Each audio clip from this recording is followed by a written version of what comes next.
Bueno, buenos días. Un placer que hayan venido a escuchar esta charla. Quería hacer algunas aclaraciones sobre el tema que me toca, que es huella hídrica.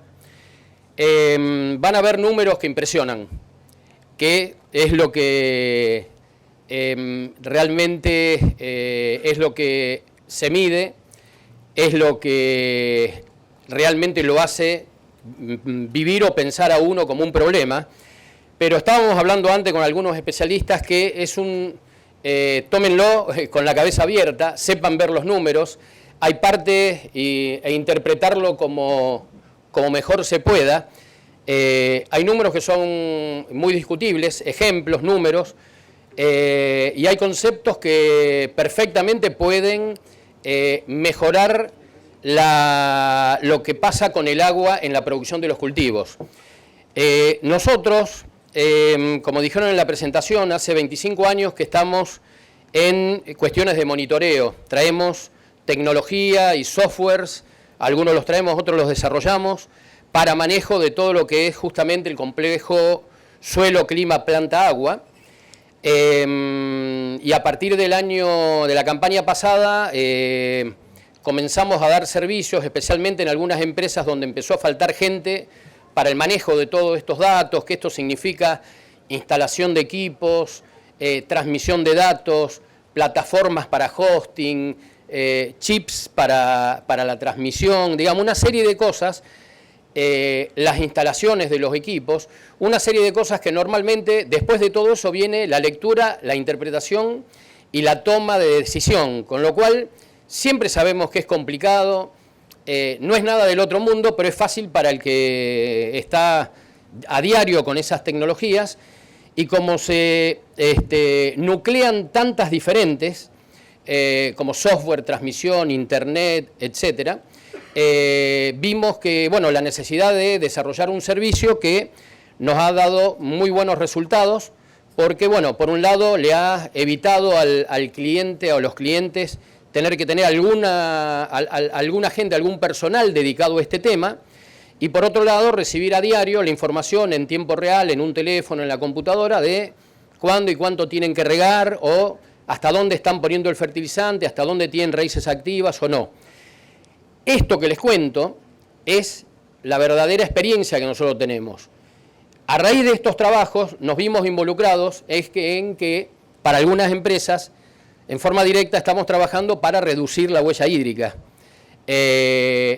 Obviamente que nosotros seguimos, digamos, haciendo nuestra parte del trabajo, que es hacer más eficientes las labores culturales, no solamente de riego, sino de pulverizaciones, de distintos laboreos, a través de pronósticos de enfermedades, etcétera.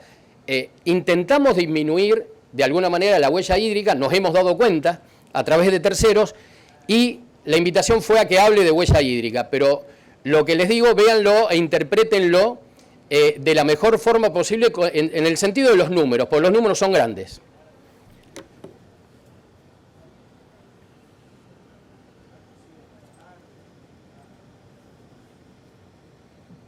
No está linkeado.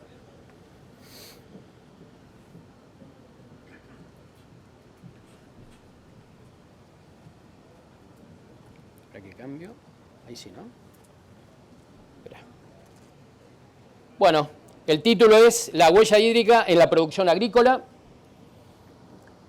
Los ítems hago una introducción a la huella hídrica, a los conceptos, las huellas hídricas, distintos tipos de huellas hídricas, de cultivo, de consumidor, de empresa y de país, cómo se mide la huella hídrica, y a partir de ahí ya pasamos un poco de la teoría de la huella hídrica, que hasta ahora, digamos, uno ve mucho análisis científico o hay mucha información científica. Ahí sí pasamos a las tecnologías para reducir la huella hídrica, los casos de estudio y las conclusiones. Cuando digo a las tecnologías, son las tecnologías que manejamos desde hace tanto tiempo. Los casos de estudio son los casos de los últimos, de esta campaña y de la anterior, con respecto a diferentes cultivos.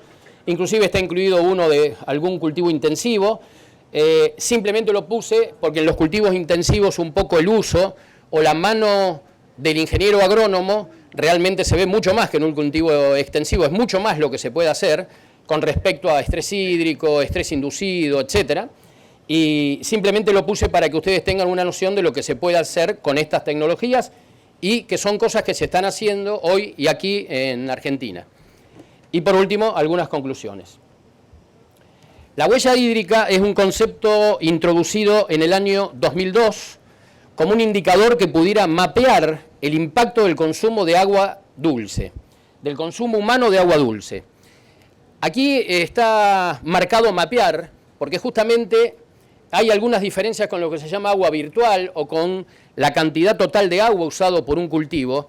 Acá cuando dice mapear, y dice mapear el impacto del consumo de agua dulce para hacer maíz en Rosario, en realidad lo que el concepto quiere decir es medir el impacto aquí, ahora, con este cultivo y en esta zona para saber cómo impacta el uso de toda ese agua para hacer 1 kilo de maíz. Por eso dice mapear el impacto del consumo de agua dulce para el productor.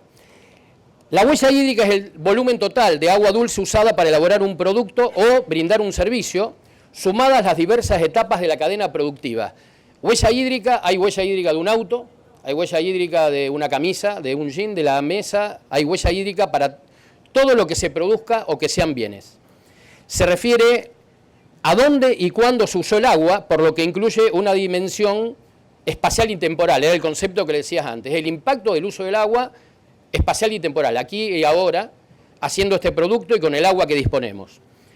Esto en realidad es un concepto que nació en un instituto de los Países Bajos, UNESCO IHE, que es el organismo internacional más importante del mundo para la educación de temas relacionados al agua.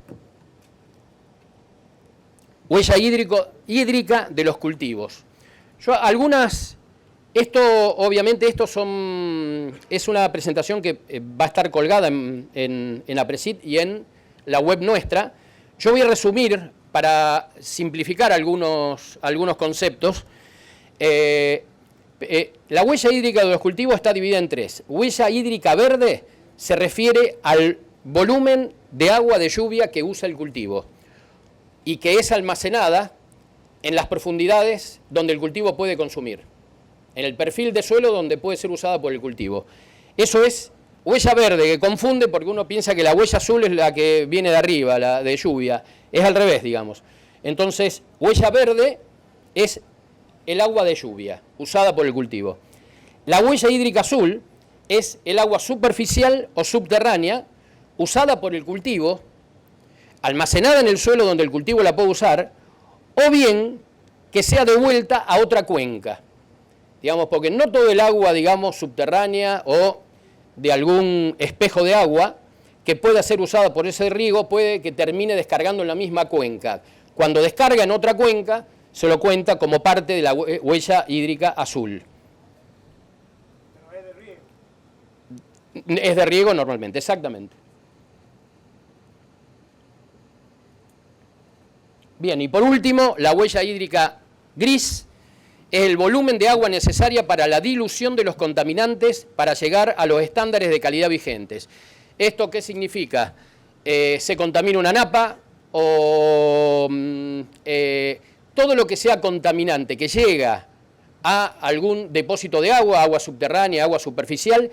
Huella hídrica gris es la cantidad de agua que se necesita para llevar de vuelta lo que está contaminado a los estándares de calidad normales. ¿Se entiende? Entonces, los 3 componentes, la huella hídrica verde, que es lluvia, azul, que es agua subterránea, y gris, que es el agua para diluir el contaminante. Ahí está un poco el resumen de las 3 huellas hídricas y que finalmente la huella del agua está formada por la huella hídrica azul, la verde y la gris. Bueno, algunos casos típicos de... Bueno, creo que ustedes no ven de ahí, no lo van a leer. Yo de acá es más fácil. La huella hídrica en productos agrícolas. Un tomate, 180 litros, 1 kilo de tomate. un kilo de azúcar refinado, 1.500 litros de agua. Una hamburguesa, 2.400 litros de agua. Un entrecot de 1 kilo, 15.500 litros de agua. Para que vean un poquito cómo se forman esas cantidades, una vaca, por ejemplo, para sacar 200 kilos de carne sin hueso, la huella hídrica está compuesta por el 99% de la huella hídrica, el 99% de agua proviene del consumo de alimento por parte de la vaca. Es decir, es la cantidad de agua que necesitaron los cultivos que después come la vaca. El 99%, por ejemplo, 1.300 kilos de granos, 7.200 kilos de forraje se llevan el 99% de los 3.100.000 litros que consume una vaca. El resto, agua, unos 24.000 litros de agua para beber y unos 7.000 litros de agua para servicios, limpieza de alguna maquinaria, lavado, de lo que sea.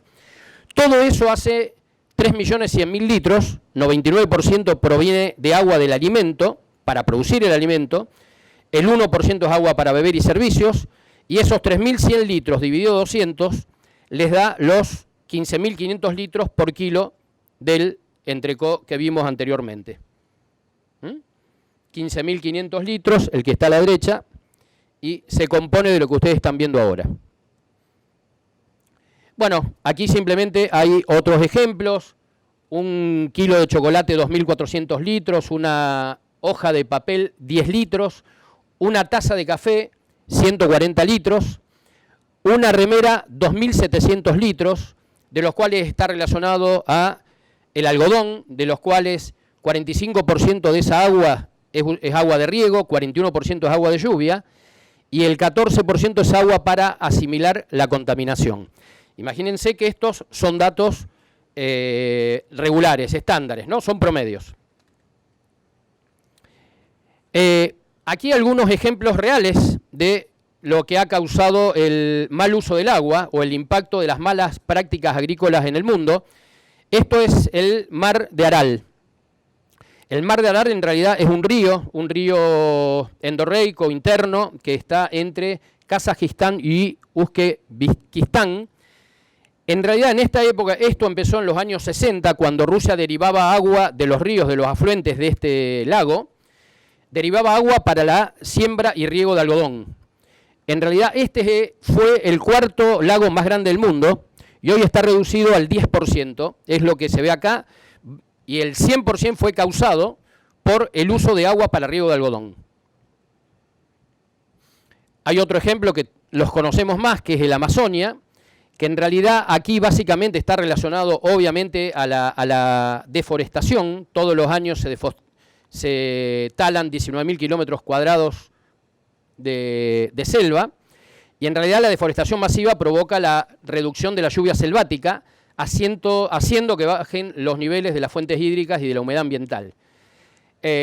Obviamente que el sistema de producción en estos lugares es sembrar, plantar 4 o 5 años, y por la pobreza de nutrientes del suelo, básicamente volver a cambiar, a deforestar y a usar terrenos nuevos, con lo cual hace que esto sea, digamos, una deforestación cada vez mayor, y que la falta adecuada de la infraestructura de riego contribuye a la erosión, mal drenaje, salinización, lixiviación y acidificación de los suelos.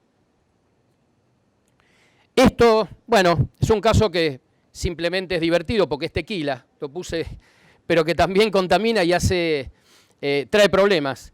El 80% de los ríos de Jalisco, la zona principal de la producción de tequila, tienen una alta contaminación, básicamente provocada por las descargas y escurrimientos agrícolas, y más que nada por los residuos de la industrialización del tequila para exportación.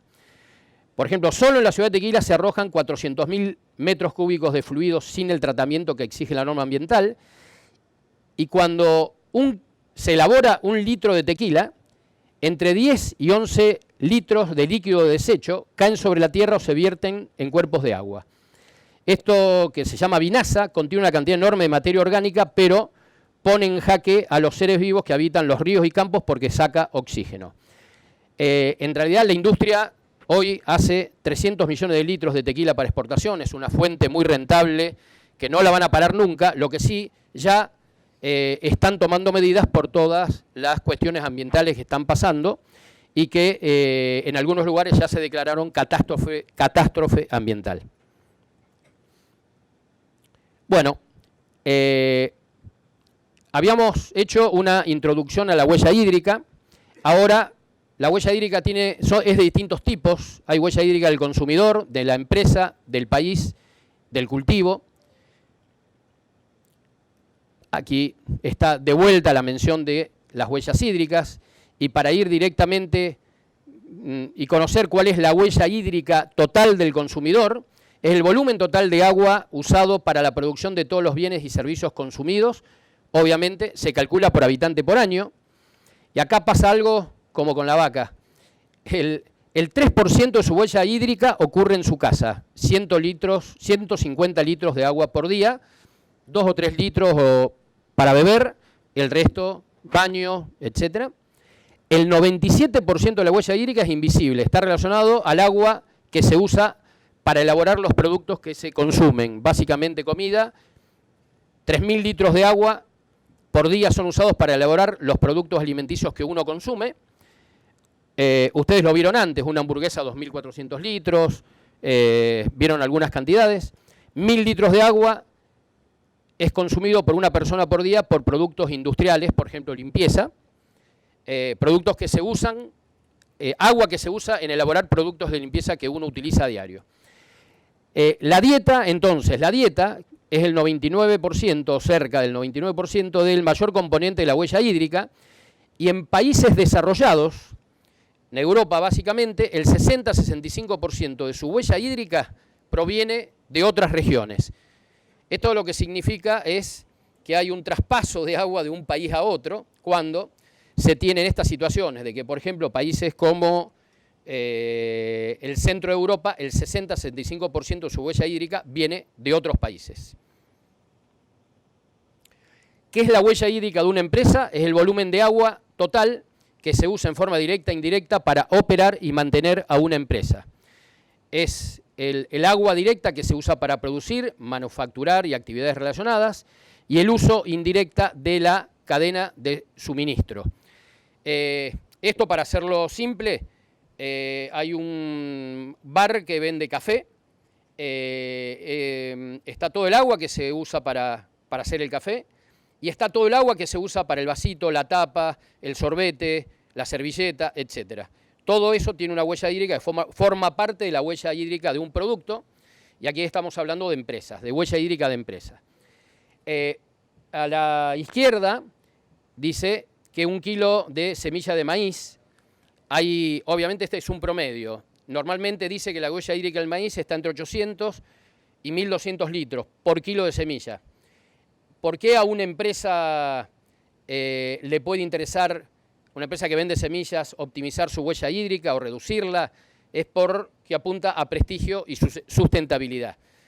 ¿Por qué interesa a una empresa? Porque también hay riesgos hídricos de reputación, regulatorios, económicos, financieros, y también detrás de esto hoy se ven oportunidades como imagen corporativa, la ventaja del iniciador, del líder, del favorito, y la responsabilidad ambiental y social. Hay empresas en Argentina que producen semillas que tienen departamentos de responsabilidad y departamentos de sustentabilidad que trabajan sobre distintos efectos de huellas de carbono, en este caso huella hídrica, y que ya en otros países se están empezando a implementar sellos de calidad, similar a las normas ISO, etcétera, que tienen relación con las cantidades de agua. Si imaginamos que la huella hídrica de 1 kilo de maíz es 1.000 litros y una bolsa tiene 22 kilos, una bolsa de maíz, o 20 kilos, bueno, detrás de cada bolsa hay 20.000 litros de agua. Un poco, digamos, el sello de la cantidad de agua utilizada para hacer ese maíz es por lo menos un sello de imagen corporativa, de responsabilidad, de sustentabilidad que puede mostrar una compañía. Acá simplemente algunos ejemplos, estábamos hablando de huellas hídricas de empresa, simplemente, bueno, Ford empezó una campaña de reducir un 30% Para el 2015, Ford usa un promedio de 500.000 litros por cada auto que hace, y hoy el promedio bajó a 400.000 litros de cada auto que fabrica. Pero indudablemente esto fue un proyecto hasta el 2015. Creo que las exigencias y la reducción de agua a nivel global, las condiciones climáticas, el cambio climático, Ford sigue con este proyecto por lo menos hasta el 2020 por ahora. También Coca-Cola, desde el 2004, mejoró la eficiencia en el uso del agua en un 20%. Cummins, también fábrica de motores, desarrolló una estrategia integral en la gestión del agua, reconociendo los riesgos del agua como un problema global emergente. Esto tiene relación específicamente con la instalación de una fábrica Cummins en China, en un lugar donde hubo serios problemas de contaminación y baja de napas que afectaron al consumo de los habitantes de alrededor. Las huellas hídricas del país es la cantidad total de agua usada para la producción de bienes y servicios consumidos por los habitantes de una nación. Hay dos componentes: huella hídrica interna, que es la que impacta dentro del país; la externa es la que se produce fuera del país y que se trae y que se importa. La huella hídrica externa es la apropiación de los recursos hídricos de otras naciones. Aquí empiezan a aviso de tener un poco la mente preparada para interpretar correctamente todo esto, ¿no? Porque lo hablábamos con un especialista, el ingeniero Andreani de INTA Oliveros, de que si uno sigue lo que yo dije hasta ahora, es de suponer que de cada barco que sale de aquí de Puerto San Martín o de San Lorenzo, de cada barco atrás van 1000 barcos de agua, ¿no? Esa sería la relación: 1 kilo, 1000 litros, un barco, 1000 barcos. Eso es en teoría. Estamos hablando, ¿por qué? Porque no todo el agua que se consume por un cultivo se pierde. Todos estos 1000 litros que estamos hablando por kilo de maíz, 1200 por kilo de soja, 1500, 1600 por kilo de trigo, que son menos eficientes todavía. Estamos hablando de que hay mucho de esto, ustedes saben que es evaporado, queda en la misma región, gracias a Dios es devuelto a través de lluvias. Entonces, sí hay una buena parte de agua que se va dentro del grano, obviamente, pero entiendan que también mucho de lo que es el agua que se pierde en otras cuencas, bueno, mucho no se pierde en otras cuencas. Hay veces que las recargas de las cuencas también vienen de otro lado. Entonces, son términos que lo que les pido que, digamos, que los piensen y se sitúen con la mente muy abierta. Yo, digamos, compro hasta cierta parte de todo esto, porque parte además es manejable, parte es difícil. Se puede calcular todo esto, pero en realidad creo que es un concepto más dentro de lo que es nuestro mundo, que se está hablando, que se están proponiendo sellos de calidad, que hay empresas que producen semillas y que están orientadas hacia ese lado, y creo que nos conviene conocerlos, nos conviene manejarlos y nos conviene seguir googleando y seguir buscando, y que cada uno tenga su idea con respecto a si esto es realmente como lo que yo le estoy contando, que cada uno saque su conclusión de todo esto. A mí, les vuelvo a repetir, nos vimos involucrados en nuestro trabajo, y después de 20 y pico de años de trabajar en eficiencia de monitoreo de riego, etcétera, etcétera, nos vimos involucrados en que estamos trabajando sobre optimización de huella hídrica. Entonces, lo que le transmito son los conceptos principales de huella hídrica que ustedes tienen que tener, para mí, para tener una buena idea, pero son conceptos para seguir trabajándolos. ¿Cuáles son, en concreto, abajo a la izquierda? Lo que dice es que la huella hídrica del consumo de un país es igual a la huella hídrica interna más la importación de agua virtual menos la exportación de agua virtual. Es decir, la interna es cuando producimos acá, la importación de agua es cuando traemos un auto, importamos un auto o importamos alimentos, y la exportación de agua virtual es cuando la exportamos maíz. Los determinantes de la huella hídrica del consumo nacional están relacionados obviamente a las características del consumo, volumen y patrones de consumo, y a las circunstancias de la producción. En el caso agrícola, básicamente las huellas hídricas difieren mucho entre países con diferentes climas, diferentes demanda de evapotranspiración, diferente demanda de agua atmosférica, está relacionado con las buenas prácticas agrícolas, está relacionado con la eficiencia en el uso del agua. Esto es, en realidad, este esquema, básicamente lo que representa es toda la llegada de alimentos desde todo el mundo hacia Europa Central. Ustedes ven que son todas flechas que van dirigidas a Europa Central. Y en realidad, ¿por qué? Para tener una idea, es el 40% de la huella hídrica de los consumidores europeos proviene del exterior. Es decir, el mundo le está mandando el 40% de lo que ellos consumen en todo el año, todos sus habitantes, 40% proviene del exterior. Y en realidad estamos hablando de países muy industrializados, con lo cual ellos también exportan mucho volumen de agua a través de sus productos industriales. Pero indudablemente toda la necesidad de alimentación de esos cientos de millones de personas hace que ellos tengan un déficit, por decirle, o un débito del 40% de la huella hídrica de la totalidad de lo que consumen. Acá, para tener una idea, China y Argentina son los mayores exportadores de agua del mundo. China y Argentina. Brasil es el quinto. Aquí de vuelta, es concepto que se vuelve a repetir. La huella hídrica puede ser considerada como un indicador global de la apropiación de los recursos de agua dulce de un país hacia otro. Acá dice también que altos costos sociales y ambientales muchas veces no se reflejan en los precios pagados por los países importadores. Aquí lo que hay que tener en cuenta para entender el concepto de huella hídrica es cómo impacta que nosotros hagamos un kilo, un barco, lo que sea, de maíz acá y ahora, cómo impacta acá y ahora con respecto a esta utilización, gran utilización de agua que hacemos para producir un kilo de maíz. ¿En qué está impactando? Por eso habla de apropiación y habla de precios y habla de costos. Bueno, ¿cuál es el espíritu detrás de la huella hídrica? Vincular las actividades económicas y humanas con problemas de agotamiento de agua y su contaminación a nivel local y global. El caso del Amazonas, el caso del Mar de Aral o el caso de México.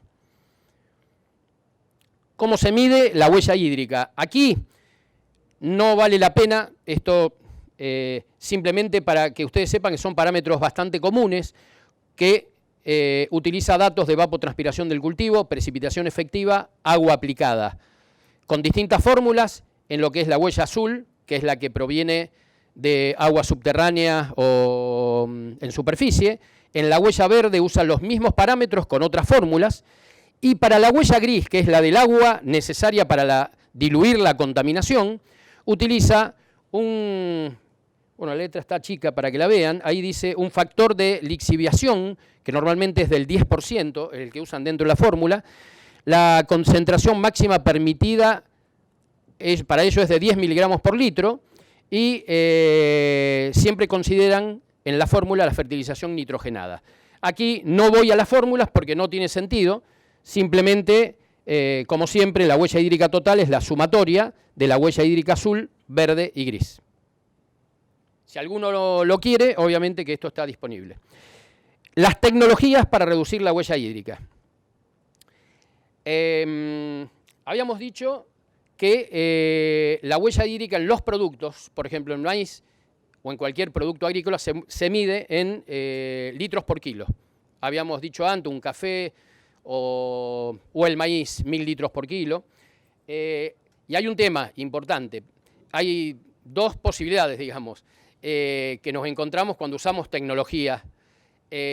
Si eficientizamos y podemos usar menos agua, a través del agua de riego, por ejemplo, podemos usar menos agua, o tenemos mejores prácticas agrícolas donde almacenamos más agua de lluvia que lo que almacena otro campo por problemas de compactación o lo que sea.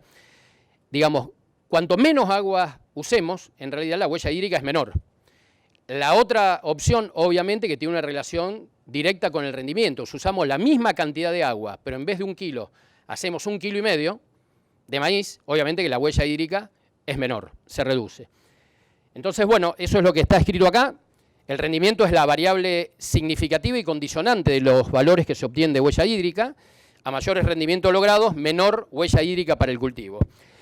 Para optimizar esta relación, nosotros usamos tecnologías que nos permiten medir, manejar y pronosticar los factores que afectan en la huella hídrica de un producto agrícola. En el caso de la huella azul es la huella de agua subterránea o superficial. Bueno, obviamente usamos los datos de evapotranspiración, de coeficientes de cultivo, de medición del clima, medimos parámetros sobre el cultivo, también potencial de rinde, resistencia a sequía, etc.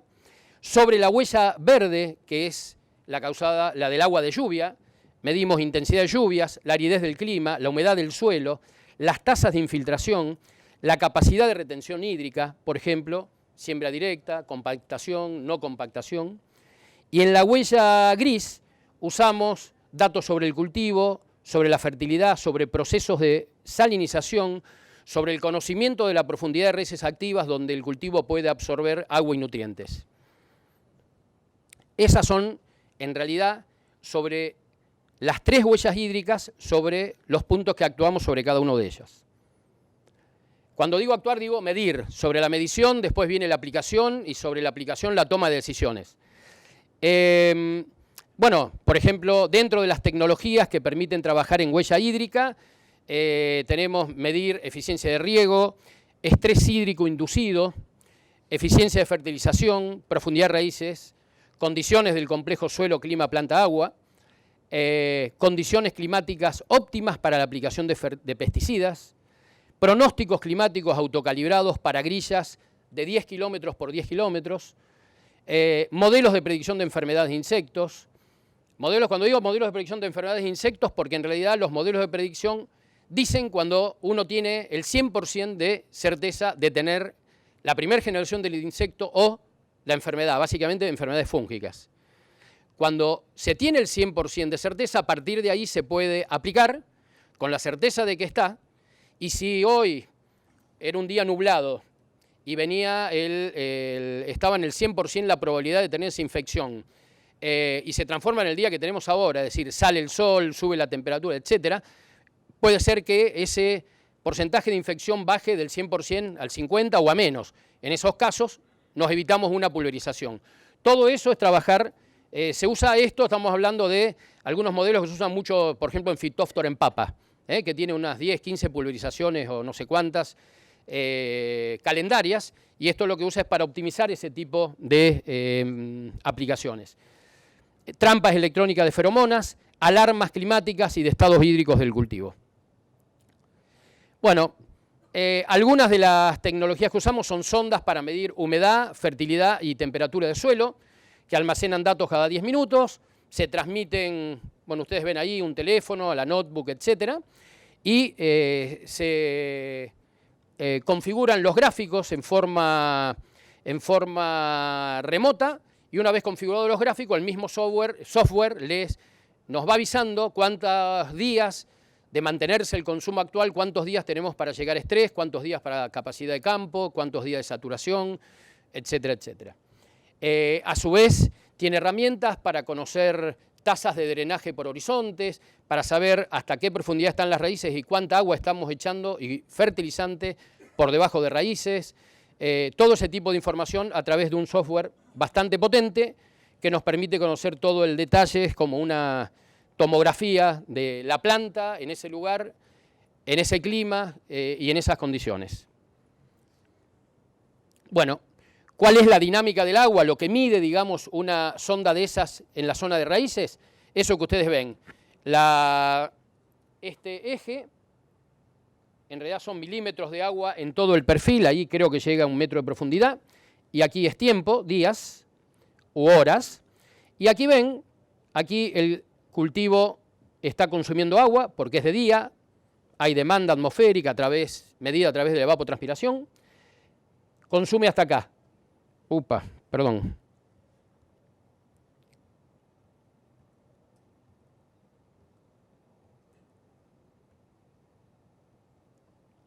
Consume hasta las 6, 7 de la tarde, que es donde la planta entra en reposo, prácticamente aquí no hay drenaje durante la noche, la humedad del suelo es constante, hasta que se despierta, 8 de la mañana, 9 de la mañana, empieza la evapotranspiración y la planta vuelve a consumir, a la tarde vuelve a dormir, vuelve a consumir, y el programa nos permite calcular o ver cuántos milímetros por día, en qué cantidad de horas, etcétera, etcétera. Esta es la dinámica del agua del suelo.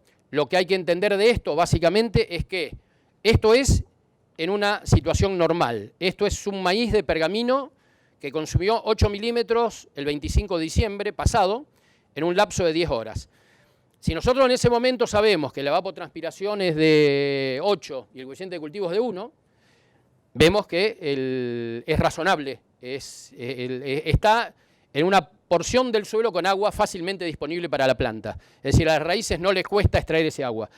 Si vemos que la evapotranspiración es de 8 milímetros, pero en realidad el consumo fue de 4, indudablemente estamos en una porción del suelo que tiene poca agua disponible, está consumiendo la mitad, está perdiendo potencial. Ustedes no ven síntomas, no ven efectos todavía, pero esa planta, cada día de estrés, es pérdida de rendimiento. O sea que esto tiene relación, lo que se está consumiendo, con la demanda atmosférica. Si no, esto no tiene relación con la demanda atmosférica, es que si se tiene riego, hay que regar. Bueno, esto sería la dinámica un poquito más completa, o sea que cada escalón es uno de ellos que vieron antes, es consumo durante el día, el reposo durante la noche. Aquí ven que hay una lluvia o un riego que llega hasta aquí. Aquí empiezan a haber consumos, pero bajitos. ¿Por qué? Porque cuando hay mucha agua también la planta está ahogada, digamos, no hay aire, las raíces no pueden consumir agua como debieran, y recién empiezan los consumos verdaderos relacionados con la demanda atmosférica acá. Entonces aquí se marca el punto máximo de riego para la próxima vez no llegar hasta acá arriba y que haya algo de estrés, sino llegar hasta donde termina la porción verde, que es el agua fácilmente disponible para la planta, y que pueda consumir la totalidad de su potencial. ¿Hasta cuándo va a consumir? Hasta que el agua empieza a escasear, siguen habiendo consumos, pero muy bajos, hasta llegar al punto de marchitez permanente. Todo esto, y aquí fijamos, obviamente, cuando empezamos a ver disminución de consumo con demandas similares, aquí fijamos el punto mínimo de riego. Entonces, tanto aquí como aquí, hay algo de agua disponible, pero no la potencial que el cultivo o el clima demanda.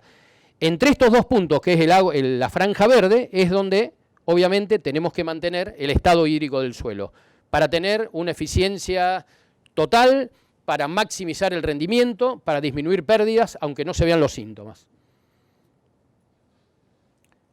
¿Ok? Es decir, aquí hay algo de agua disponible, pero hay mucha agua y no la puede sacar toda la planta. Aquí hay, perdón,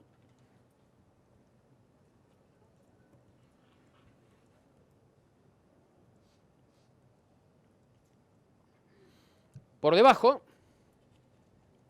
hay algo de agua disponible ahí, pero está fuertemente retenida por los poros. La planta tampoco la saca hasta que llegue al punto de no sacar más agua y llegar al punto de marchitez permanente.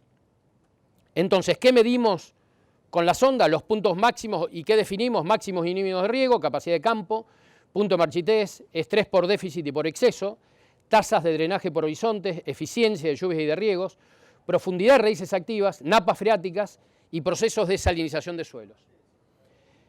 Bueno, lo que les contaba antes, aumenta la ET, esto es la evapotranspiración por día, aumentan los consumos, está dentro de la franja verde, ¿ok?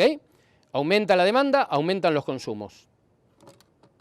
Aquí, aumenta la evapotranspiración, aumenta la demanda de agua por día, los consumos son grandes aquí y van disminuyendo. Aquí hay que fijar el punto mínimo de riego. Porque a partir de aquí la demanda sigue siendo alta y la planta no responde, no consume lo que debería consumir. Aquí vuelvo a repetir, no hay síntomas, pero hay pérdida de rendimiento. Bueno, aquí está relacionado, las barras de color azul muestran las pérdidas totales de agua del perfil por día. Las pérdidas totales de agua están dadas básicamente en este caso que podemos medir consumo más drenaje, consumo por parte de la planta y drenaje.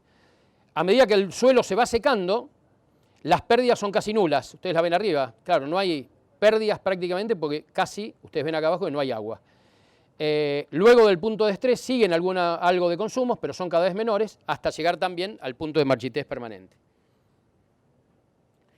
Ahí nosotros podemos aplicar zoom, agrandar y achicar las imágenes dentro de lo que es los datos de las ondas. Y aquí llegamos. ¿Se acuerdan que estábamos en la franja azul antes? El riego ese se había ido por arriba de la parte verde, llegó a la franja azul. Bueno, aquí podemos ver el drenaje nocturno, consumo durante el día. También drenaje nocturno acá, consumo durante el día. Drenaje que va disminuyendo. Y recién aquí vemos que no hay drenaje durante la noche. Y ese es el punto de capacidad de campo que puede mantener la mayor cantidad de agua contra la fuerza gravitacional. Y se puede marcar el punto como capacidad de campo y por encima de este el punto máximo de riego. Es decir, todo lo que está por acá arriba es exceso. Acá estábamos viendo recién todos los datos, todos juntos, todos sumados, todos los sensores sumados. ¿Por qué me sirve ver, esta es una soja de esta última campaña, por qué sirve ver los datos todos separados? Este es el sensor A10, que marca esto, el sensor A20. Sensor A10, fíjense que hay actividad radicular, que se va agotando, se va secando y va siendo menor.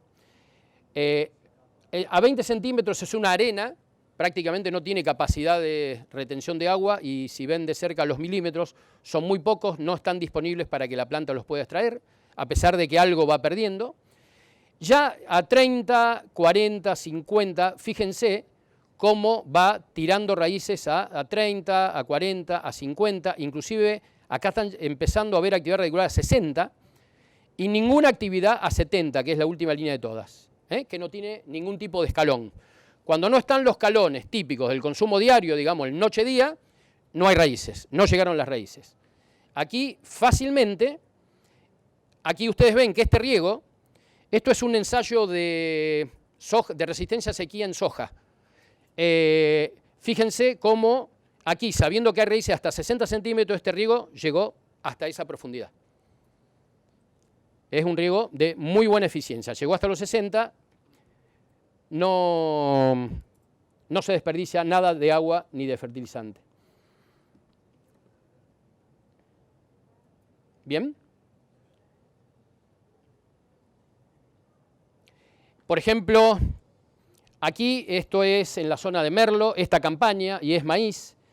Aquí verificamos, estamos en diciembre. Esto es diciembre.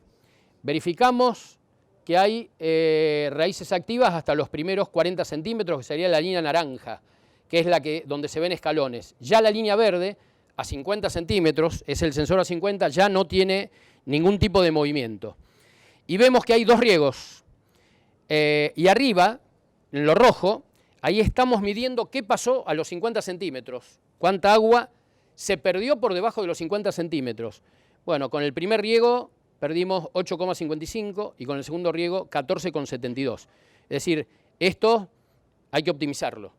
Digamos, hay que cambiar la velocidad del pivot o hay que regar menos, eso se verá en cada caso en particular, pero son casos donde estamos hablando de eficiencia en el uso del agua. En este caso estamos tirando agua por debajo de la zona de raíces activas, agua y fertilizante.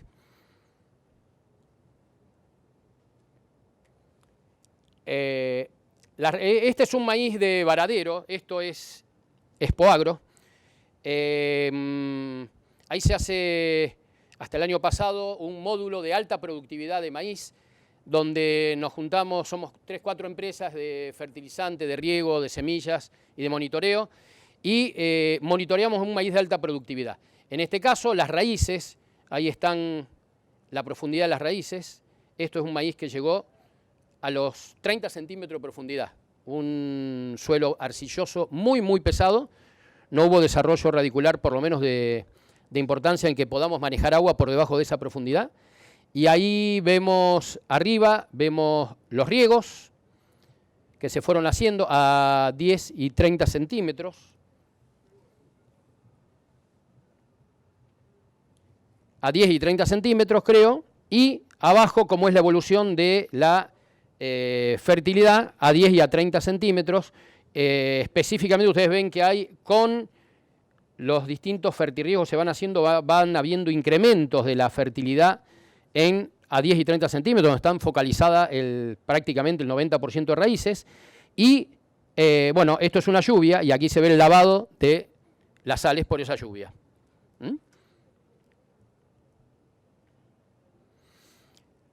Por otro lado, con las estaciones automáticas, nosotros las usamos básicamente para el cálculo de la evapotranspiración potencial y real, para medir la eficiencia de la lluvia y del riego, balance hídrico para todos los lotes del área de la estación. Cuando digo balance hídrico de todos los lotes del agua de la estación, se cargan todos los lotes que se tengan dentro de la zona de influencia de la estación. Ahí saben que van a tener una variabilidad espacial en las lluvias.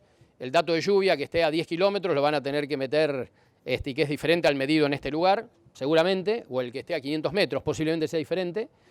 Es el único dato que hay que entrarlo manualmente, porque eso mide en el lugar, o a lo sumo, en 6 lugares o 7 lugares, a 500 kilómetros de ahí, en 7 lotes, a 500, 600 metros desde la central. Aquí lo que incluye calcula automáticamente la evapotranspiración, tiene bases de coeficientes de cultivo que se pueden usar o se pueden ingresar los que tengan.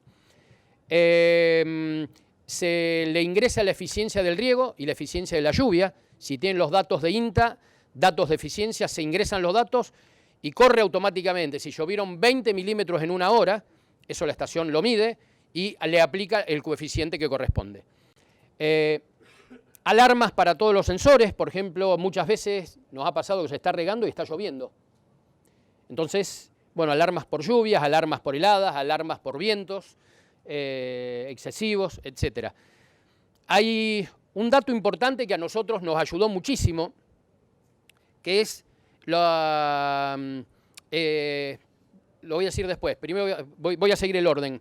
Hay pronóstico de enfermedades para más de 20 cultivos, ahí el que quiere ingresar y saber de qué se trata es la web, es www.metos.at/tiki, con K. Hay pronóstico para más de 20 cultivos y son más de 60 enfermedades. El cálculo automático de días grado, horas grado y horas de frío.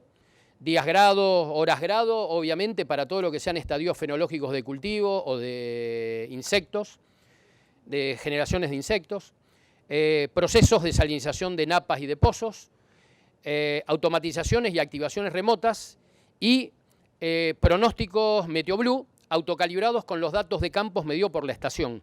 Yo aquí, esta es una utilidad que nosotros vimos como realmente muy valiosa. ¿Por qué? Pues nosotros en algún momento vimos que teníamos datos del pasado, bases de datos, que podíamos armar mapas de isolíneas, de consumos de evapotranspiración, de donde más consume la provincia, el lugar, el país, etc. Pero, digamos, todo lo pasado lo tenemos, está en base de datos.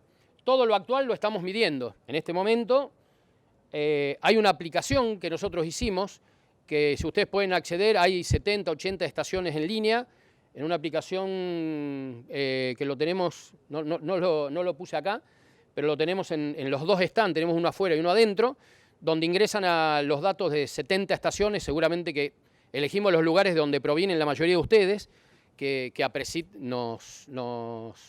previamente nos informa. Elegimos 60, 70 localidades para que ustedes vean los datos en tiempo real. Es decir, esto está mandando en todo momento. Y entonces, bueno, teníamos los datos pasados y presentes. Dijimos, bueno, nos falta qué pasa con el futuro.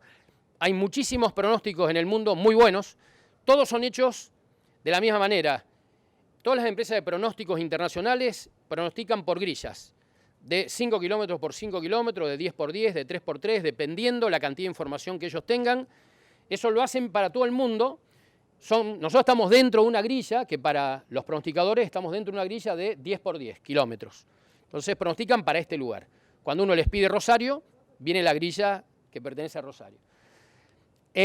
Nosotros lo que hicimos fue, ellos generalmente, las empresas de pronósticos trabajan con satélites, radares, boyas marítimas donde hay, sondas que se tira el servicio meteorológico todos los días, y básicamente con estaciones de campo. ¿Por qué? Porque los datos que ellos miden a través de satélites, a través de radares, etc., son datos teóricos no están medidos ni calibrados con lo que realmente está pasando. Es decir, puede ser que mañana sea la máxima 20 grados y posiblemente sea 17 o 23. Entonces, para calibrar, eso se calibra. Para calibrarlo se usan estaciones de campo. Nosotros tenemos, hay 3 radares meteorológicos de INTA, el del Centro Regional Entre Ríos, La Pampa y Buenos Aires, que está acá en Pergamino, que tienen radares meteorológicos y ellos tienen 22 estaciones que les estamos calibrando los radares. Es decir, lo que dice el radar se calibra con lo que dice la estación. Bueno, ¿qué fue lo que nosotros hicimos en realidad? Hicimos un acuerdo con una empresa de pronóstico que se llama MeteoBlue, que funciona en la Universidad de Basilea, en Suiza, que es muy reconocida básicamente por pronósticos climáticos agrícolas, relacionados con la agricultura. Son pronosticadores para Nestlé, por ejemplo. Entonces, digamos, Nestlé, que tiene mucha relación con todo lo que es producción mundial de cacao, de leche, etc., y ellos están especializados en este tipo de datos. Entonces, ¿qué fue lo que hicimos con ellos? Cada vez que nuestro cliente, que tiene una estación meteorológica, pide un pronóstico, el pronóstico se actualiza 4 veces al día, cada 6 horas. Cada vez que pide un pronóstico, la estación está acá y está georreferenciada en tu campo. 2 días de datos, 48 horas de datos, van hacia el servidor de MeteoBlue. ¿Qué hace? El servidor de MeteoBlue sabe que está en esta grilla, que estos datos provienen de esta grilla. Lo que hace es, le llegan más o menos 2.000 datos diarios, es decir, que en 2 días, en 48 horas, son 4.000 datos tomados por una estación. Es una altísima presión de datos para calibrar un pronóstico. Se va autocalibrando, es decir, lo que fue pronosticando para estos últimos 2 días lo va midiendo. Eso se llama autocalibración, totalmente automática, y totalmente en el instante nos llega un pronóstico autocalibrado.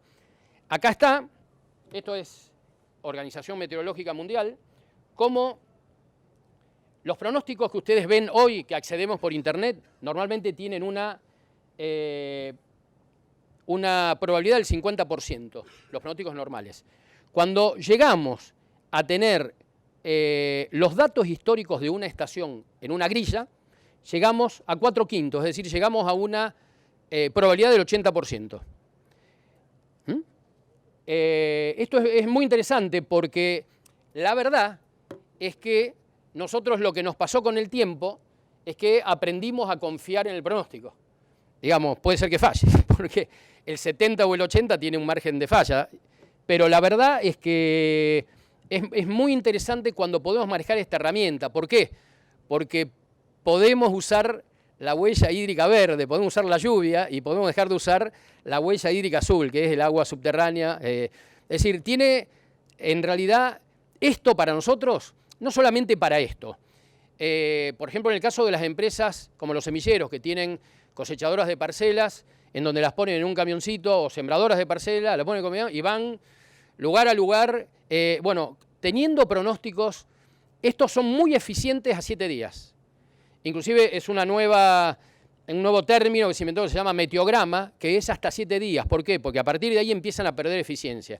Hay pronósticos a 90 días, pero las eficiencias siempre son menores. Usando esto, por lo menos, nosotros podemos pedir un pronóstico a 30 días, pero usando por lo menos a 7 días, ya nos permite desarrollar, especialmente a las empresas, todo lo que es el tema de logística, envío o no de fertilizantes primero a un lugar que al otro, envío de combustible, el envío de la sembradora o de la cosechadora. Es muy interesante desde ese punto de vista cuando uno tiene este tipo de pronóstico con un grado de seguridad alta. Bueno, ¿qué es lo que vemos? Además de la parte numérica hora por hora, yo acá les quería mostrar, bueno, acá digamos en una imagen rápida, nos muestra lo que son meteogramas a 7 días de temperaturas y radiación solar. A ver, esto es una estación de Necochea y estamos hablando de ahora. Creo que son... No, estamos hablando del verano, perdón. Estamos hablando del verano. Creo que es enero. Aquí vemos la evolución de la temperatura, las máximas y las mínimas, radiación solar y alguna probabilidad de nubes ahí. Aquí estamos hablando de precipitaciones, donde da, bueno, obviamente no marca nada, pero normalmente da la cantidad de precipitaciones y la probabilidad en % de que ocurran. Es decir, 20 milímetros con un 80% de probabilidad. Acá, obviamente, ¿qué es lo que hay que aprender? Está todo pronosticado para una grilla. Puede ser que de los 20 acá lluevan 10 y en otro lado 30. Pero la verdad que aprendimos a saber que lo importante es que se cumpla o no el evento. La cantidad de milímetros ya sabemos que es... otra cosa es con las temperaturas. Con las temperaturas es, en lugares planos como esto, es exacto. La precisión es altísima. Nosotros manejamos riego antiheladas en algunos cultivos, poner arándanos, riego antiheladas con esto y sabemos con 5 días de anticipación que el sábado a las 3 de la mañana hay menos 1,8 grados bajo cero. Y realmente la presión es altísima en temperaturas, en radiación solar, en velocidad de viento. Lluvia, ustedes saben que tiene una distribución espacial y de la cual no podemos salir, pero sí nos interesa que el evento se cumpla o no se cumpla, que tenga ese 80% de probabilidad. Después tenemos coberturas de nubes, altas, medianas y bajas. Aquí tenemos una ventana de pulverización. Esto son los días óptimos o no para pulverizar, para hacer pulverizaciones. Está relacionada con un algoritmo, que es el de la izquierda, en donde dice que si las temperaturas son menores, mayores, de tanto, las lluvias, la humedad relativa, etcétera, etcétera, la velocidad del viento, si se cumplen cualquiera de estos parámetros, le da el día en amarillo, en rojo o azul. Bueno, como ven acá no hay ningún día con buenas perspectivas para pulverizar. Después hace un pronóstico de evapotranspiración y de humedad de aire. Ustedes ven acá. Que esto es muy interesante para nosotros en el caso de lo que es eficiencia de riego, conocer los pronósticos de evapotranspiración, porque, bueno, hay muchas veces, ustedes conocen mejor que yo, se tienen que correr los equipos de riego y muchas veces se pueden tomar decisiones en base a lo que uno conoce como la demanda atmosférica que va a haber y cuándo llegaremos al punto de estrés o no.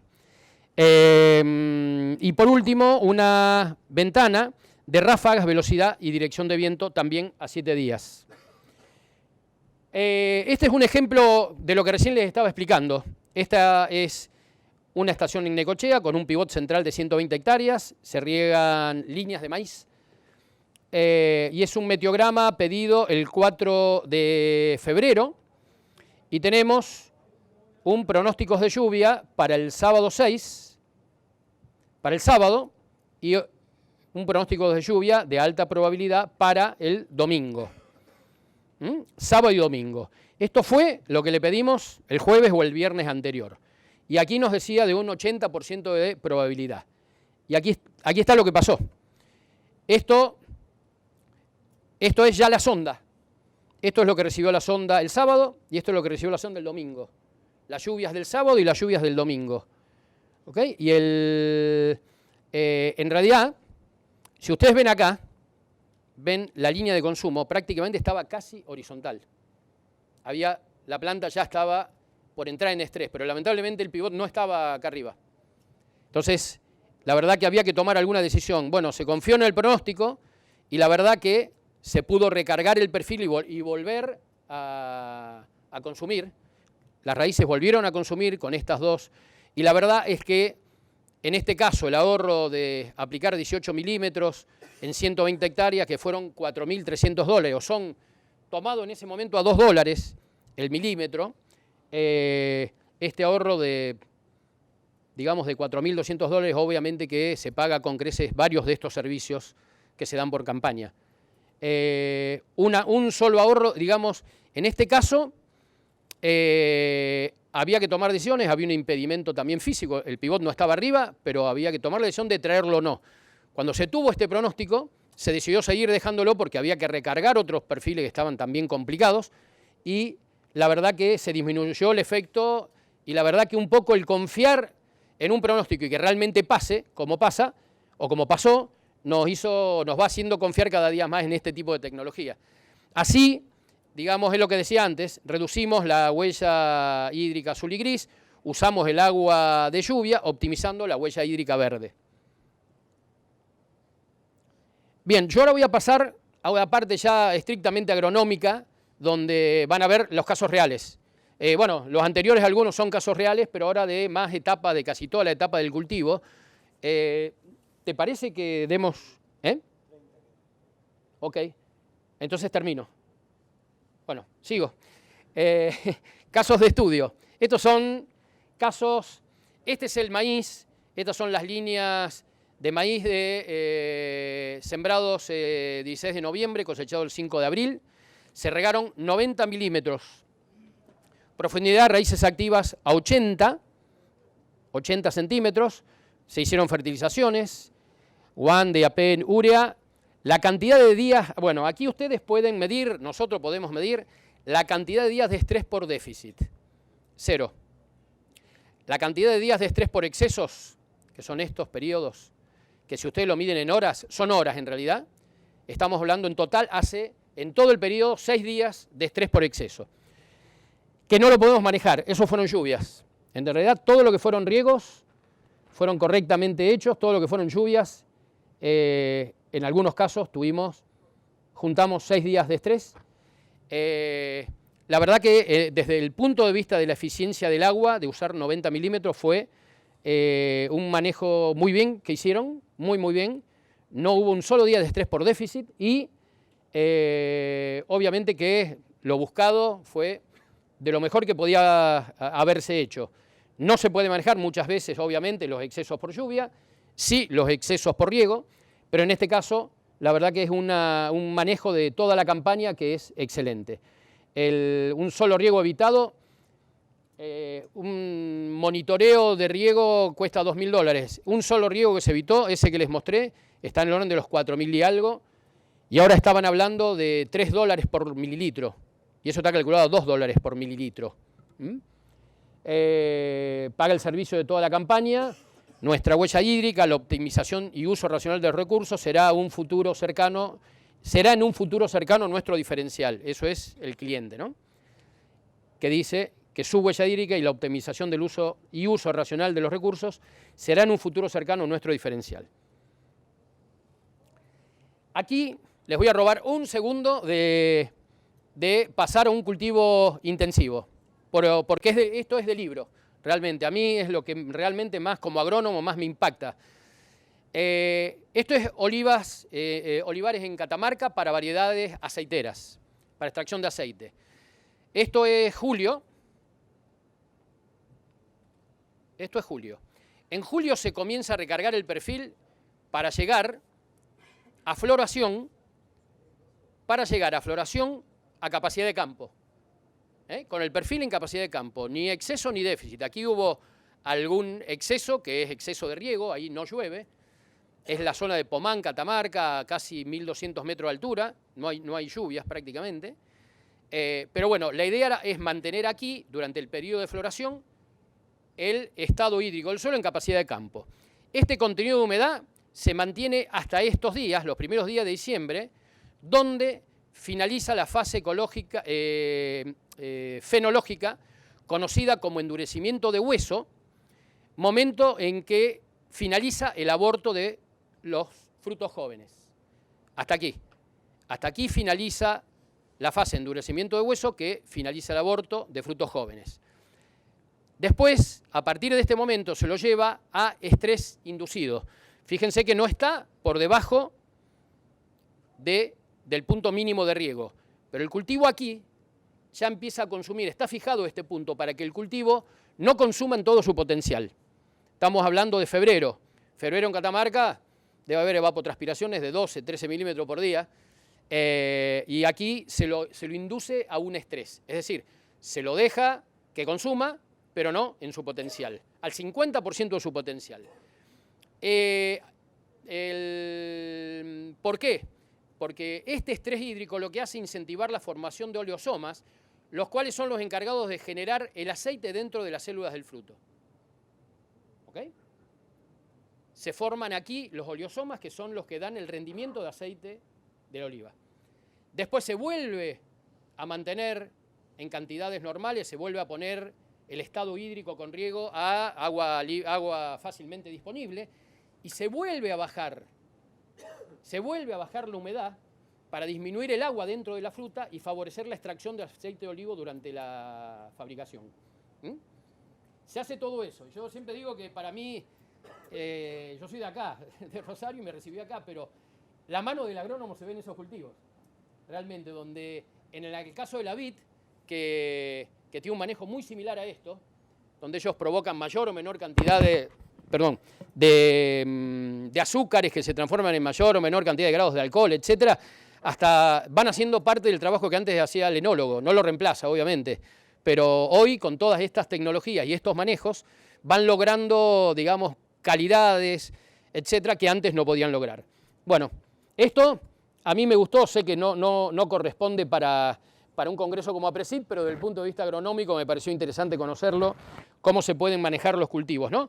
Inclusive, también en el caso de maíz, en algún momento de llenado de grano, ya hay gente que está haciendo algo de estrés inducido, con lo cual, digamos, parte de esto seguramente en algunos años vamos a mostrar alguna presentación relacionada a eso. Bueno, estos son ensayos en el mismo lugar, provincia de Santa Fe. Los tres, quiero decir, están en el mismo lugar, el mismo lote, es una parcela, con lo cual todo lo que ven es riego, pero si hubiese agua de lluvia sería igual, pues son parcelas que están una al lado de la otra. Estamos hablando ensayos de soja, ensayos de resistencia a sequía. 3 tratamientos distintos, arriba agua, que el cultivo esté siempre con agua fácilmente disponible. En el segundo y el tercero tienen distintos tipos de restricciones, siempre menos agua que la que deberían tener. Y están viendo, están analizando, y acá lo que quiero mostrar es cómo las tasas de consumo diferentes el mismo día, con 3 tratamientos de agua diferentes, una consume 8,17 milímetros, la otra 6,44, la otra 5,47 milímetros de agua por día. Es decir, que podemos medir, comparar de un lote con otro. Aquí estamos llevándolo a un nivel de experimento, pero es lo mismo, y todo lo anterior que vieron, bueno, ese oliva no es de experimento, alguno de lo que va a venir tampoco son experimentos, es de lotes a campo para productores. Este es un caso muy interesante. Esto es, nosotros aquí le llamamos el caso de estudio sustentabilidad, responsabilidad, evitando contaminación de napas y el ascenso de napa freática. Digamos, tuvimos la suerte de medir todo, de que pasó todo. Fue la campaña esta, no, la anterior, la zona de Rojas, muy lluvioso, no sé si recuerdan que fue un año muy, muy lluvioso, en donde vemos que hay actividad radicular a 10, que es el azul, 30, aquí, si yo hago un zoom, ustedes van a poder ver bien los escalones, que no lo puedo hacer en el PowerPoint, pero esto es a 10, aquí ven que va para abajo, son escalones a 30 centímetros, y aquí, cuando ya consumió a 10 y a 30, aquí tira raíces a 50, que es el azul. O sea, hay actividad radicular hasta 50. A 70, línea naranja totalmente horizontal, no hay actividad radicular. Todos los riegos que hubo, algunos son lluvias, otros son riegos, ningún riego llegó por debajo de 50. Pero aquí lo interesante es ver que hubo, ¿ven este efecto del último sensor que está a 1 metro? Esto es ascenso de napa freática. Cuando ustedes ven que esto va para arriba, y en el caso, fíjense que los dos anteriores no van para arriba, es decir, estas aguas de lluvia o de riego llegaron hasta 10 y 30, no llegaron ni a 50 ni a 70, pero sí llegaron a la napa. Si esta napa viene alimentada por lluvias de otros lados, y sí hay ascenso de napa. ¿Por qué es importante esto? Saber dónde está la napa y dónde están las raíces, porque si aquí se fertirrigaba a 1 metro de profundidad, contaminaba la napa. Y Greenpeace está cerca.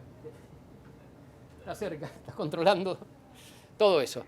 Esto es parte de lo que las empresas de semillas usan para demostrar su responsabilidad y sustentabilidad con respecto a la producción de semillas, etcétera. Pero ustedes ven arriba las lluvias en exceso que determinan en los dos momentos el ascenso de la napa freática, que si bien no llegan ni a 50 ni a 70, indudablemente están siendo alimentadas por otro lado, por esas mismas lluvias, y fíjense cómo la napa freática asciende 1 metro. Bueno, esto es muy interesante realmente porque está medido todo, hasta dónde llegar con el riego, con el fertirriego, hasta dónde no llegar, y la peligrosidad que tiene de llegar un poquitito, estamos hablando de centímetros, de 30, 20, 30 centímetros más abajo. Bueno, ahí también otro caso de estudio, Esto es un campo, no es semillero, es un productor. Ahí las raíces consumen, yo pedí en el software, ahí tenemos consumo de raíces activas solamente hasta los 50 centímetros. No es todo el ciclo del cultivo, es una parte.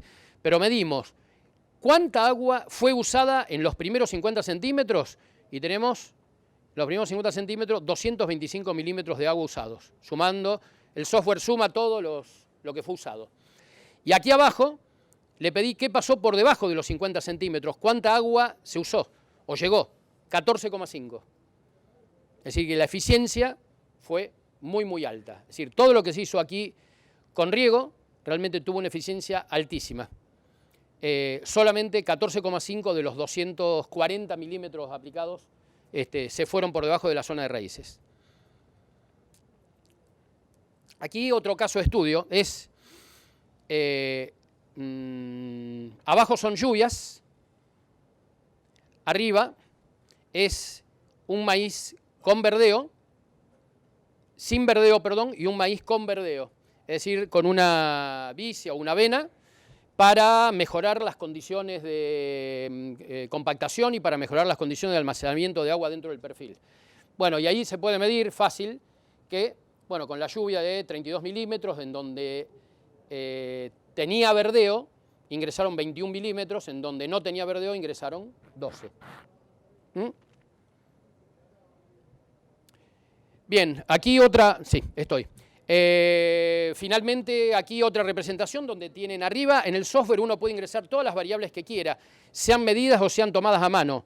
Se pueden ingresar, por ejemplo, aquí la velocidad del pivot, aquí la evapotranspiración, aquí el riego y aquí el consumo de agua. Aquí vemos cómo nos vamos yendo por debajo del punto mínimo de riego. Estamos entrando ya en la zona peligrosa donde no hay agua y vemos que tenemos en realidad muy alta velocidad del pivot acá. Entonces aquí se baja la velocidad del pivot, se vuelve a estar en una zona de confort, digamos, en una zona dentro de lo que es la cantidad de agua disponible que está fácilmente y que podemos reponer con el pivot, y vemos cómo, digamos, el efecto de la velocidad del pivot afecta la cantidad de agua que ingresa en el perfil, que se puede almacenar o no.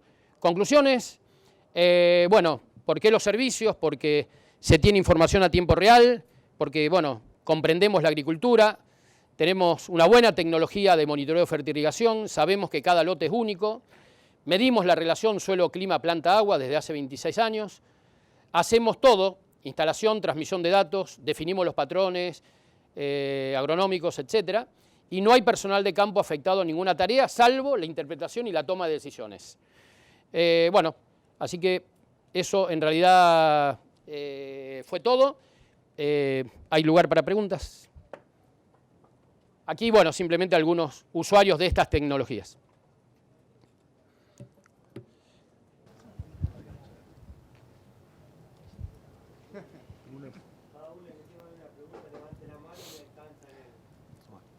Marcelo, ¿cómo te va? Te quería consultar, ¿son todas sondas fijas en todos los campos? Sí.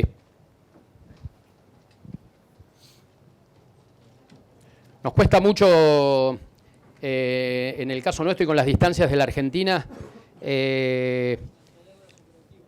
mantenerlas operativas y que se puedan tomar mediciones a menudo, digamos, porque normalmente tenemos una línea, un punto de unión cada unos días y no es lo mismo que tener el dato continuo.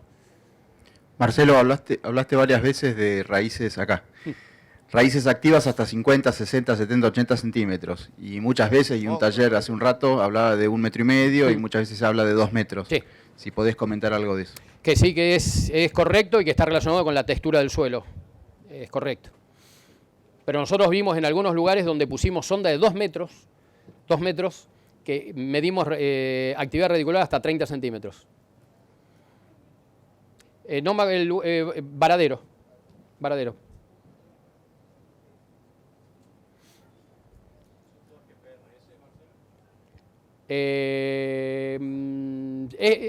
Todas estas sí, son todas GPRS, pero los lugares donde no hay señal se puede poner satélite, transmisión satelital o transmisión o sacar el dato con un pendrive.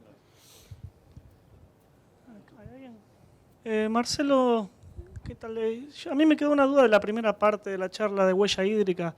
Yo trabajo no directamente con huella hídrica, sí con análisis de ciclo de vida, que por ahí hay un poco de disputa entre las metodologías. Estarás al tanto que desde la perspectiva de análisis de ciclo de vida no buscan no contabilizar la huella verde, porque sería como estar vendiéndole la lluvia a los países cuando decís que se apropian del agua para producir 1 kilo de maíz, 1000 litros de agua. ¿Cómo ven esa perspectiva respecto a medidas para arancelarias? Digamos, mi dificultad la veo a la hora de decir, ese agua no la podemos comparar con el agua disponible para consumo humano porque es agua que estaría precipitando de todas formas. Creo que habría que hacer una ponderación diferencial entre esa y la de una cuenca que sí es agua que a lo mejor uno podría utilizar. ¿Cómo lo ven ese? Lo veo, esa fue, creo que la parte más importante de la aclaración que hice al principio de que tenemos que ver esto con una cabeza realmente abierta y en ese caso en particular, justamente, además de que es agua que viene de arriba, es agua que además el cultivo vuelve a evaporar, a transpirar, evapotranspirar. Es decir, es agua que posiblemente vuelva, es un ciclo que vuelva y vuelva a la misma zona.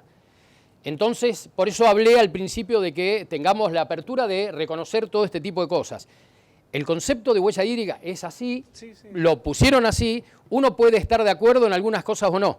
Por eso hice la aclaración que vale la pena que todos la piensen y la repiensen, porque es correctísimo lo que vos decís. El agua de lluvia viene, lo que pasa es que bueno, tenemos la suerte que viene aquí ahora, y seguramente mucha de esa agua vuelve y va a volver a venir, más allá de los cambios climáticos. Pero es totalmente de acuerdo con lo que vos decís. Aquí es agua que te imaginás, el que exporta granos la quiere vender y el que importa no la quiere pagar. Sí, nos convendría que la tengan en cuenta. Sí, sería buenísimo que la tengan en cuenta, pero bueno. Pero estoy de acuerdo con vos, son cuestiones que yo, la verdad, mi especialidad no es huella hídrica, como te imaginarás, es todo lo otro que viste. Con lo cual, digamos, tiene un impacto lo que hacemos en lo que es la huella hídrica. Ahora, ¿en qué ellos entienden que es la huella hídrica? Yo puedo actuar mucho más sobre la gris y sobre la azul que sobre la verde. La verde la puedo medir. Actuar no tanto, porque yo puedo medir cuánto riego, ser más eficiente, cuánto fertilizo. Cuándo defino hacer una pulverización y tenía un pronóstico de lluvia. Es decir, lo que hago es integrar varias tecnologías que en realidad, desde mi punto de vista, son aplicables, digamos, aprendí a creer en ellas, a confiar, y me dan confianza como para brindar servicios, como para venderlas a la tecnología y como para que esté aplicada en el país sin ningún tipo de problema. Pero todos estos conceptos, que digamos no es mi especialidad, yo estoy igual que ustedes, es algo que todavía lo tengo, como vos decís. Yo creo que el agua de lluvia, como decíamos con el ingeniero, montón vuelve. ¿Cuánto podemos decir de esos 1000? Huella hídrica contabiliza de promedio 1000 kilos. Para el maíz, 1300 para la soja, 1600 para el trigo. ¿Cuánto es lo real que se va con el grano? 200. ¿O sé? Bueno, no llega. Igual es un montón, ¿no? Pero pero además vos hablas 1 kilo con lo que se va con el grano, son 200 gramos. Claro. Otra escala. Claro. Por eso te digo, igual siempre es mucho. El agua, digamos, en general, todo lo que hagamos, la verdad que en general es poco eficiente en el uso del agua. Siempre se está tratando de, bueno, lo que vos viste, ensayos de resistencia a sequía, de incorporar verdeo para mejorar el almacenaje de agua dentro del suelo, para usar mejor el agua de lluvia, mantener mejor el agua de riego. Se trabaja mucho porque indudablemente el problema está. Marcelo,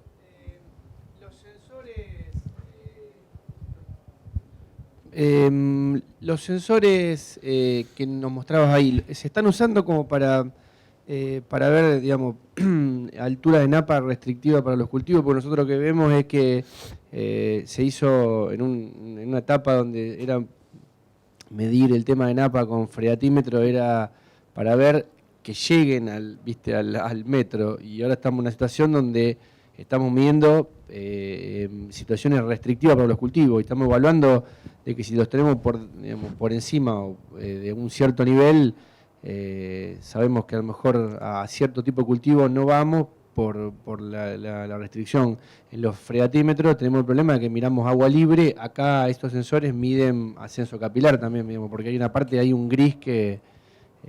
no sé si me explico. Sí, sí, sí. Sí, el ascenso capilar lo ves muchas veces en superficie cuando el cultivo está recién sembrado y en zonas cálidas que le da calor, que ese impacto del rayo de sol hace que por diferencia de temperatura ascienda agua de abajo, digamos, hacia arriba, y lo ves en superficie. Y vos ves el dato y en vez de ser consumo durante el día, reposo durante la noche, consumo durante el día, estamos hablando de raíces así, ¿no? Ves que el agua sube durante el día. Sí, se ve exactamente al revés. Se ven los caminos, se ve Sí. que en realidad como... Lo que vos decís, si es para estrictamente medir napa, yo te diría que es más simple medirlo con un sensor de nivel de agua. Está bien. Nosotros medimos napa con sensores de nivel de agua. Esto te lo da. Estás midiendo humedad de suelo. Indirectamente te da, cuando nosotros vemos ese efecto, sabemos que es ascenso de napa. Pero si vos lo que te preocupa es medir napa, yo pondría en realidad, más... sí, me preocupa colocar un cultivo que sabemos que con 40, 50 milímetros como colapsa, entonces ya te empieza a hacer una estrategia en realidad de ver, no es que el cultivo llegue a la napa, el problema es que la napa no le llega al cultivo porque en realidad seguro. termina siendo como tosca, en realidad Sí, está sí. produciendo con 40 centímetros de suelo, que colapsa con cualquier, nos pasa, digamos, Sí, perdimos sí. el 60% de la superficie de trigo por eso, por ese tipo de problema. Sí, lo entiendo. Yo ahí no, yo te sugeriría sensor. No la sonda, digamos. La sonda, lo otro es más visible, digamos, es más, bueno, ahí lo ves también, ¿no? Pero lo otro es más simple, es un solo sensor que lo pones en la napa, bueno, lo conoces. Lo pones sobre la napa que puede estar a 10 metros, a 15, lo que sea, y cuando está a 1 metro te dice está a 1 metro. Y si le querés poner una alarma que te avise un mensaje de texto, estoy a 1 metro, estoy a 1,5 metros, te dé varias alarmas. Pues estás más preparado, los sensores de la estación están más preparados para ese tipo de información.